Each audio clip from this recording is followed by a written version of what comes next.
পাশে যারা আছেন মেহরবানি করে তারাও রাস্তা ছেড়ে দেন।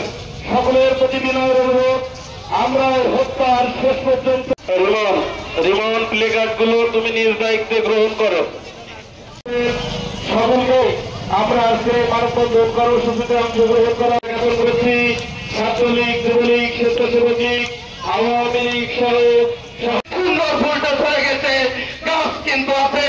ইনশাআল্লাহ এই আনোয়ার সাহেবের পরিবারের এই ফুল গাছটিকে সুগন্ধি কালীগঞ্জের মানুষের হৃদয়ে জায়গা করে নেবে। আমরা আওয়ামী লীগ তথা বিভিন্ন সহযোগী অঙ্গ সংগঠনের মাধ্যমে বন্ধন প্রমাণ করে দিয়েছে কালীগঞ্জের উন্নয়নের উপকার কত ভালোবাসেন।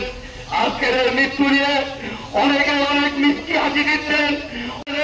বিভিন্ন গ্রামে আমার সাহেবের সাথে তারা দরবারি করতেন, তাদেরকে ছোটখাটো হুমকি ধামকি এবং যারা এর সাথে নৈপথ্যে জড়িত সাংবাদিক ভাইরা কার্যক্রম আর কখনো বাংলার মাটিতে না হয়। আপনারা সকলে ভালো থাকবেন।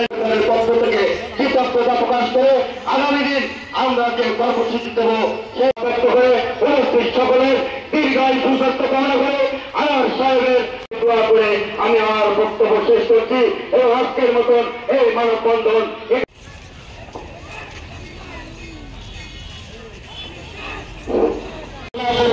সকলকে ধন্যবাদ কর্মসূচিতে অংশগ্রহণ করার জন্য ঘোষণা করছি।